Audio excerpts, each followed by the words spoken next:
Я говорю, совсем не то сказать, может быть. В общем, вот Мария на школе он помогает. Как я не придумала, такая пришла. Я говорю, да. Ну вот, и никогда пустой я не уходила. Всегда деньги уходили в школе.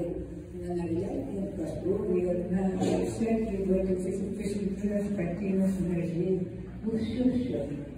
И на одежду даже детей. В общем, был человек, как писец написал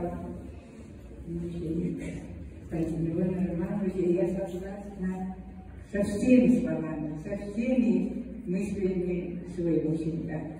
Вот так. Это был человек с большой буквы.